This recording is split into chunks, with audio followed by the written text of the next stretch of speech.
दो बसों की गति का अनुपात 11:9 है।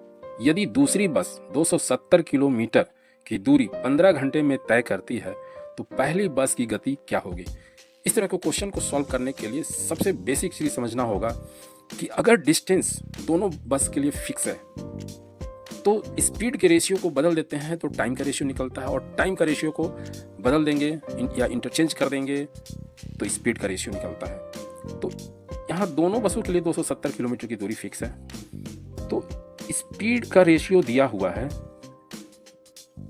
11:9।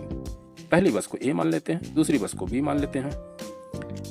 चूंकि 270 किलोमीटर दोनों के लिए फिक्स है तो इनको रिवर्स यानी पलट देते हैं तो इनके टाइम का रेशियो निकलता है, तो टाइम का रेशियो हो जाएगा 9:11।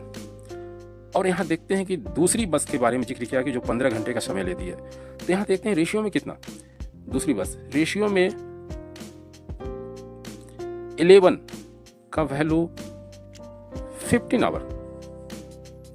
तो हमें पहली बस के बारे में पूछा जा रहा है कि गति क्या होगी। तो पहली बस के बारे में हमें पता है 270 किलोमीटर डिस्टेंस पता है, टाइम निकाल लेंगे तो हमारा स्पीड भी निकल जाएगा। तो इसका टाइम है रेशियो में 9। अब यहाँ हमें 9 चाहिए तो 9 से इंटू करेंगे, 11 नहीं चाहिए, 11 से डिवाइड। तो इसको बैलेंस करने के लिए जितना हमने इधर इंटू किया उतना ही इंटू इधर भी करना होगा। 9 से इंटू किया और 11 से डिवाइड किया, तो ये 11 कट गया, तो रेशियो में 9 का वैल्यू हो जाएगा 15 × 9/11 आवर। जो पहली बस का वो समय निकल गया। तो पहली बस का स्पीड निकालना है, तो स्पीड ऑफ फर्स्ट बस, तो स्पीड बराबर होता है, स्पीड का फॉर्मूला होता है distance by time, D by time T. तो डिस्टेंस है 270 और टाइम है 15 × 9 डिवाइडेड बाई 11 है, तो ये 11 ऊपर में इंटू हो जाएगा।